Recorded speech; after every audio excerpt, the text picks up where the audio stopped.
Good morning and welcome to TakeASide. I'm Jacob Polachek, and today we'll be running through a number of topics from KU basketball to the NFL playoff picture to KU football. For our first debate, we'll be discussing who KU's top player has been this season on the basketball court. At 6-1, KU has looked like one of the top teams in the NCAA, led by sophomore point guard Devon Dotson and senior big man Udoka Azubuike. I'm here with Max McElroy and Emma House. Max, who do you think has been KU's top player this year? I think so far the best player has been Devon Dotson, and I also think that in the future he will lead KU to national title. You're going Devon. I do love Devon. He's probably, I feel like I can't be biased, but he definitely is my favorite player on our team so far. Why are you saying Devon though? I believe that KU's success in the past has always been based off of great guard play. Devontae Graham, Frank Mason, those are the greats of KU basketball, and I think it's similar with him. I think he will be able to carry KU, and I think he will have to carry KU. Just like in the Dayton game, he just took over the entire game, 31 points, 7 assists, only 1 turnover. The turnovers were kind of an issue at the beginning of the season, especially against Duke, but I think once he gets that under control, he'll really be able to control the tempo of the game, which is just so important for KU, and be able to control the outcome, hopefully. What are your thoughts? I'm really struggling. I got to go with Udoka Azubuike on this one, I think. I think I've really seen just a difference between last year and this year. He's definitely stepped up the game. We were talking about it earlier. He lost 40 pounds. He looks great. He's a lot faster. He can kind of, I don't know, I want to say like he can do things a little bit more. But he's still he's still the big guy on the team. I mean, if I saw him walking towards me on campus, I would probably turn the other way. I'd be so scared of him. But he has that bully factor that I think is really good for our team this year, and I think will definitely boost us towards it. But I mean, just looking at his stats, he's got a lot of rebounds. He's really good at rebounds on our team for us, and just kind of, I don't know, getting up there, getting the ball from them. And I think he's done a lot better with his fouls this year. There was one game where he fouled within the first, I think, 20 seconds or something, or 2 minutes, something like that, and I was just like, come on, Doak. But he's definitely gotten better with his fouls, and I think we can see a lot of improvement from him. Sure. And I think it's really important. I believe that Devon is the best guard in the country, and I believe that Doak is the best big in the country. Oh, yeah. But I think the biggest, also the thing is, like, Devontae Graham played 40 minutes a game. He just played the entire game. He never left the court. And Devon Dotson's getting up there. In 2018, the last season, he averaged 32 minutes. And in this season, he's already averaging 36 minutes. Mm-hmm. And so that's just going to keep getting up as he continues to play and get in better shape. And he will just be a force because he'll be able to control the game. And he's averaging 20 points, which is more than Doak. Obviously not as many rebounds, but his assists are also getting up. He's shooting 50%. And I think that it's going to be based off of minutes. I think Doak has kind of looked out of shape and looked very tired. Granted, he'll get in better shape as the season goes on, but definitely a little stiff, kind of still. I think they're still all trying to get into it still. I mean, we haven't really played any huge teams besides, like, Duke and the Maui Invitational is kind of bigger teams. But I think once we get into, like, Nova and all those kinds of games, I think that we'll definitely find our groove and go for it. Yeah, I hope so. I mean, it'll be interesting to see Colorado this Saturday because they're 6-0. We'll actually see, it'll be a test for Colorado to see how good they are, and also we can kind of see how good we are against another ranked opponent besides Duke. I consider that game kind of a fluke because of all the turnovers that we had. Jacob, what are your thoughts? Who do you think is going to be able to lead KU to the Natty? Well, I think that Dotson and Doak have both had really big years, and they've been playing great. But I think that one person that people aren't really talking about is Marcus Garrett. He's really having a big year. He's averaging 10 points a game.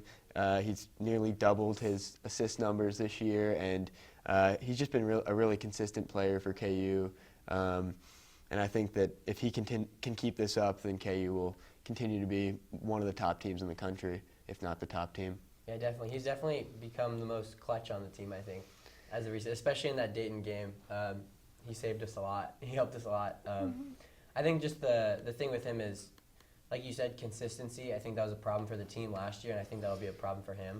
Where I I could go into a game and I feel confident that Devon Dotson will be the guy every game that will, get maybe 19 or 20 points a game, and just really control the tempo. KU is a specific team where they like to play their own way, and I think that it's important that you have a point guard who can keep that tempo up the whole time.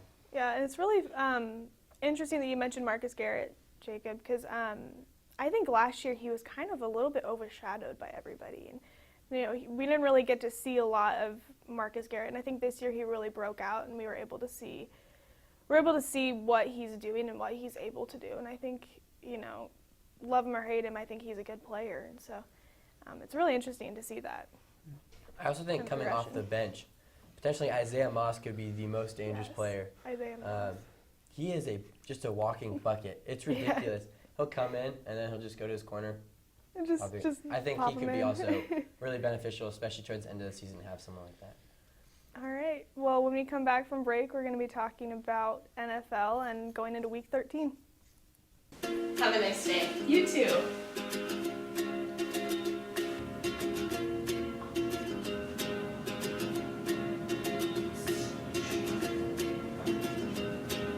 Have a great day. Thanks. You too.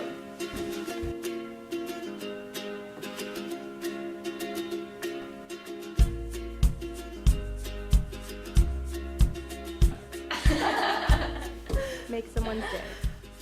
Pay it forward. Where you go to college makes a statement about you. This place will become a part of you, your identity for life.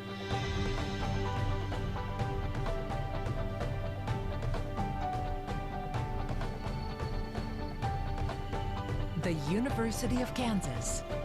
A great place to be you.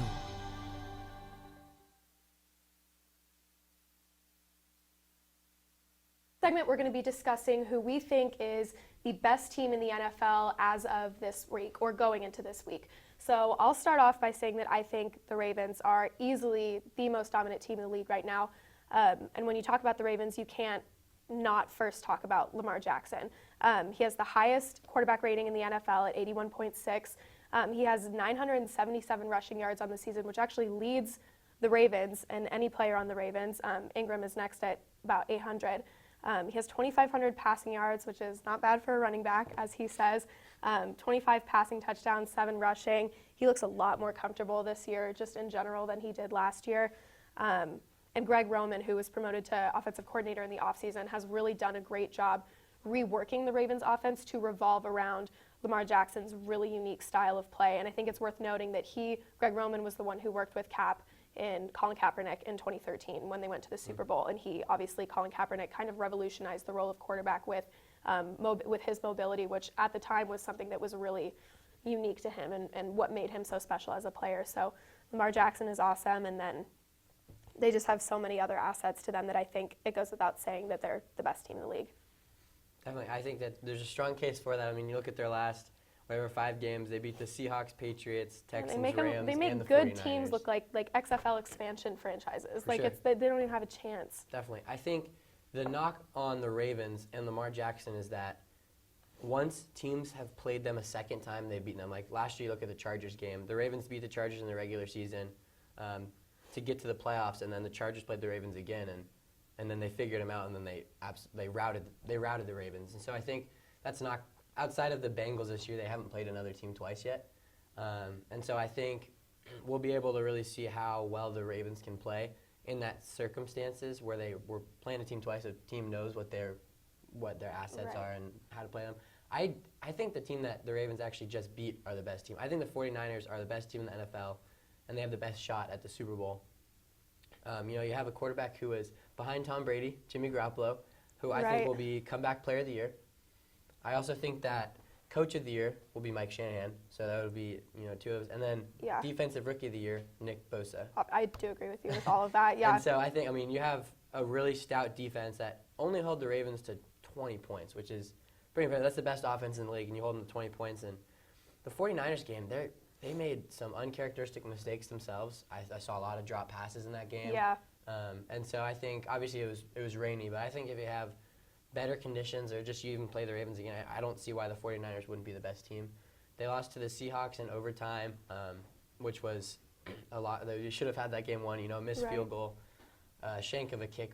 And then you beat the Seahawks just like that, and then you're 10-1 playing the Ravens. And again, I think you get another shot at the Ravens. I think you beat them. I think that any team. I think the Browns beat the Ravens. I think the Steelers could also potentially beat the Ravens with their defense. I'm just still not quite convinced yet because they have to play teams twice, and we'll see how they can they can figure them out. To go with that point, with last year the whole playing teams twice thing, Lamar Jackson has almost, I would argue, doubled his efficiency as a quarterback from last season to this season, and the Ravens have seen newer, more valuable assets in like Hollywood Brown, Marquise Brown, for example, and he's been super effective offensively. So I think last year that may have rung true, but I think this season we're going to see them kind of pull away from that, I guess, trend, if you're saying that that's a trend. With the 49ers, what keeps me from being able to think that they're the top team in the league, other than the fact that I'm a Cardinals fan and I refuse to say anything nice about the 49ers,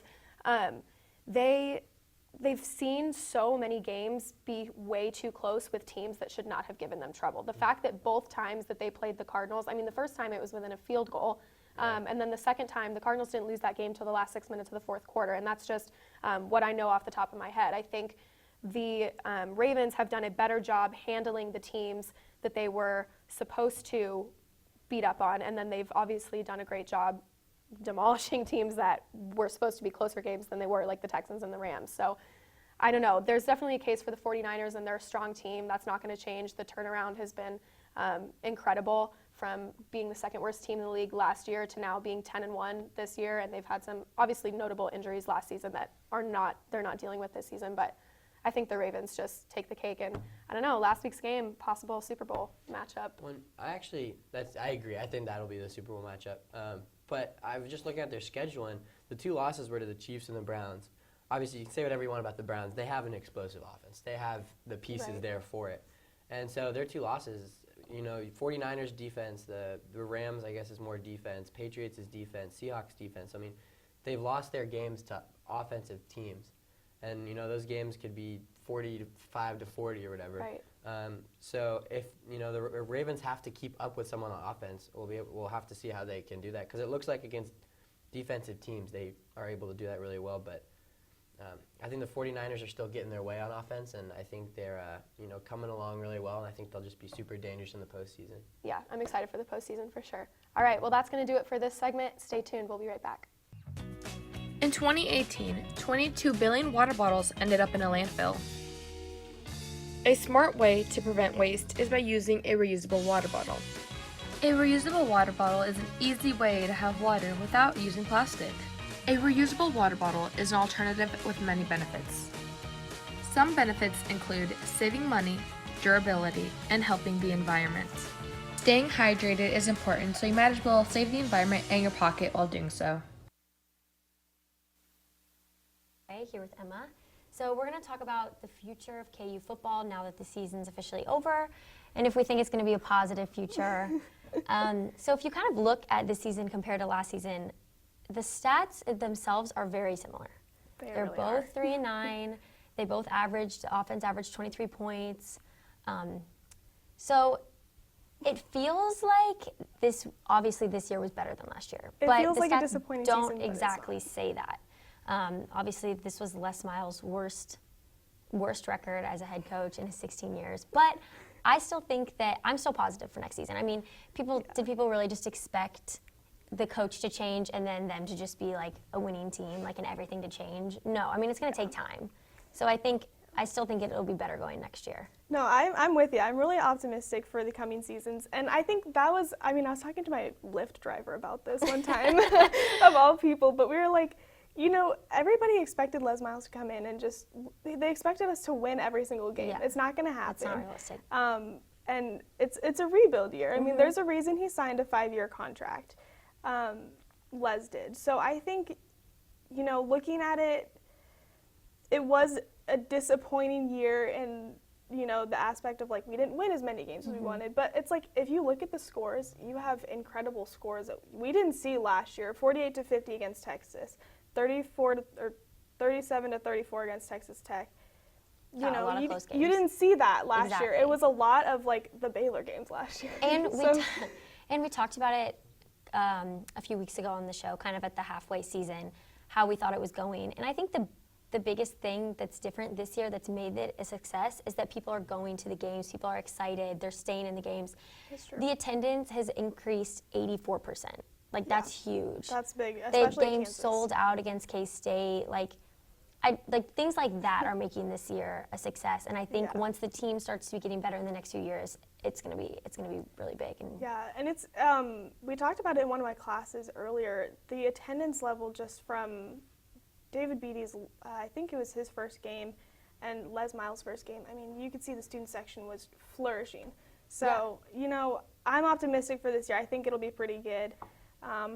I think the biggest Same thing is thing? going to be recruiting. So we'll see how they do in recruiting. So, all right, Jacob, we'll throw it back to you. Well, that's all the time we have for today. Thanks for joining us. Keep posting your arguments on sided.co and tag us on Twitter with some debates of your own. Who knows, we might even debate it next week. For Emma House, Marina Saver, Sam Reeder, and Josh McQuaid, I'm Jacob Polachek, and we'll see you next week.